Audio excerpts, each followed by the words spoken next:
बिस्मिल्लाहिर्रहमानिर्रहीम अस्सलाम वालेकुम। थाल न्यूज़ के साथ में हूँ जवेद मानव गहलू और आप देख रहे हैं मेरा यूट्यूब चैनल थाल न्यूज़। नाज़रीन, हम बात करेंगे कि पाकिस्तान तहरीक इंसाफ की जो है बल्ले का निशान इस गुज़िश्ता इलेक्शन में नहीं था और आम इंतखाबात में जो है मुख्तलिफ निशानात जो थे वो पाकिस्तान तहरीक इंसाफ के हिमायत याफ्ता उम्मीदवारों को दिए गए। आपको बताएँ कि आज हम बात करेंगे झंग में जो है पाकिस्तान तहरीक इंसाफ ने क्लीन स्वीप किया है। झंग की सातों सूबाई नशिस्तों पर भी पाकिस्तान तहरीक इंसाफ के हिमायत याफ्ता उम्मीदवारान कामयाब हुए हैं और जंग की तीनों जो है कौमी असम्बली की जो नशिस्तें उन पर भी पाकिस्तान तहरीक इंसाफ के हिमायत याफ्ता उम्मीदवारान जो हैं वो शामिल हुए हैं। इस सवाल से आपको बताएं कि सोशल मीडिया पर और मुख्तलिफ जो लोग थे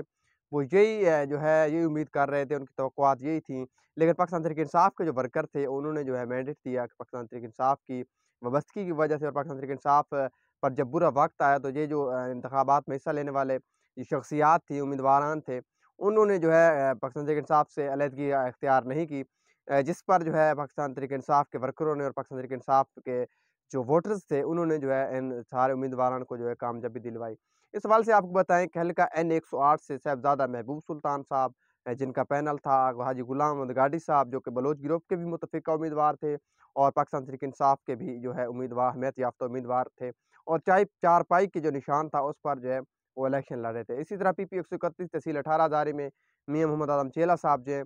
वो भी जो है पाकिस्तान तहरीक इंसाफ के हिमायत याफ्ता आज़ाद उम्मीदवार थे और बदस्तूर जो है अभी तक पाकिस्तान तहरीक इंसाफ के साथ खड़े हैं। आपको बताएँ कि हाजी गुलाम अहमद गाडी साहब जो कि हल्का PP 125 से जो है MP मुंतखब हुए हैं और जो है बड़ी शख्सियत को जो है उन्होंने जो है एक तारीखी जो है शिकस्त दी और उन्होंने मखदूम सैयद फैसल इयाज साहब जो कि सूबाई असम्बली के भी उम्मीदवार थे, पाकिस्तान मुस्लिम लीग नून के टिकट पर इलेक्शन लड़ रहे थे, उनको वो रनर अप उम्मीदवार ठहरे और हाजी गुलाम अहमद गाडी साहब ने जो है कामयाबी हासिल की। इस हवाले से आपको बताएँ कि हाजी गुलाम अहमद गाडी साहब के करीबी ज़राए से ये मालूम हुआ है कि पाकिस्तान पीपल्स पार्टी की जानिब से कमर ज़मान खैरा साहब और पाकिस्तान पीपल्स पार्टी की जो मरकज़ी क़यादत है उसकी जानिब से जो है हाजी गुलाम अहमद गाडी साहब से राब्ता किया गया है और उनको जो है पाकिस्तान पीपल्स पार्टी में शमूलियत की जो है दावत दी गई है। इस तरह मलिक अहमद ख़ान जो है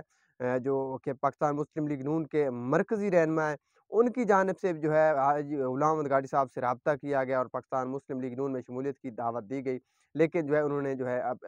इनकार किया और उन्हें अज़म ज़ाहिर किया कि वो पाकिस्तान तहरीक इंसाफ के हिमायत याफ्ता थे और पाकिस्तान तहरीक इंसाफ के साथ बदस्तूर खड़े रहेंगे। इस हवाले से आपको बताएँ कि मुख्तलिफ शख्सियात ने उनको अप्रोच किया। इसी तरह दीगर जो नुमाइंदगान थे झंग के, इस तरह साहिबज़ादा मीर सुल्तान साहब जो कि साहिबज़ादा महबूब सुल्तान साहब के कज़न हैं, हल्का N110 से जो है वो पाकिस्तान मुस्लिम लीग नून को शिकस्त देने के बाद जो है वो कामयाबी उन्होंने भारी लीड हासिल की थी। 95,000 से ज़ायद जो वोट थे उन्होंने जो है उनकी लीड हासिल की। तो उनको भी मुख्तलिफ जो ज़राए से जो है जो मुख्तलिफ राब्ते किए। इस हवाले से एक मोतबर ज़राए ने हमें बताया कि पाकिस्तान पीपल्स पार्टी की क़यादत की जानिब से ज़का अशरफ साहब जो कि साबका चेयरमैन पाकिस्तान क्रिकेट बोर्ड हैं, उनकी जानिब से साहिबज़ादा ग्रुप और दीगर जो मुंतखब नुमाइंदगान हैं पाकिस्तान तहरीक इंसाफ के हिमायत याफ्ता झंग से, उनको एक पैगाम भिजवाया गया कि आपको जो है पाकिस्तान तहरीक इंसाफ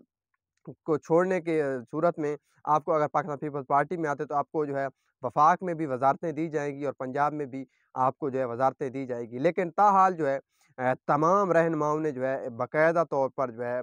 इस वक़्त वो डट कर खड़े हैं और पाकिस्तान तहरीक इंसाफ के साथ उनका यही कहना है कि पाकिस्तान तहरीक इंसाफ के वर्कर्स ने उन पर एतमाद किया है और जो है कभी भी इमरान खान साहब से वो बेवफ़ाई नहीं कर सकते। सोशल मीडिया पर मुख्तलिफ जो है खबरें गर्म रहती हैं कि फलाँ जो है रल मिल गया जो या फलाँ पार्टी में जा रहा है पाकिस्तान मुस्लिम लीग नून में। तो इस हवाले से जो है मुकम्मल छानबीन जब मैंने की है तमाम जो मुंतखब नुमाइंदगान थे कई एक से तो मेरा बराह रास्त राब्ता हो पाया है, लेकिन जो क्योंकि वो अभी तक जो अंडरग्राउंड है काफ़ी जो है ज़्यादातर जो है अंडरग्राउंड है तो मुख्तलिफ ज़राए जो उनके करीबी हैं उनके मुताबिक जो है काफ़ी ऑफ़रें आई हैं, लेकिन जो है वो बदस्तूर जो है अभी तक पाकिस्तान तहरीक इंसाफ की बयानी के साथ जो है वो डट कर खड़े हैं और जो है उनकी यही इम्कान ज़ाहिर किया और उन्होंने ये अज़म ज़ाहिर किया है कि वो बाकायदा तौर पर पाकिस्तान तहरीक इंसाफ के साथ खड़े रहेंगे। मेरे पास अब तक की जो मालूमात जो तजिया था आपको दिया, उम्मीद है आपको पसंद आया होगा। मज़ीद ऐसी वीडियोज़ के लिए देखते रहिए था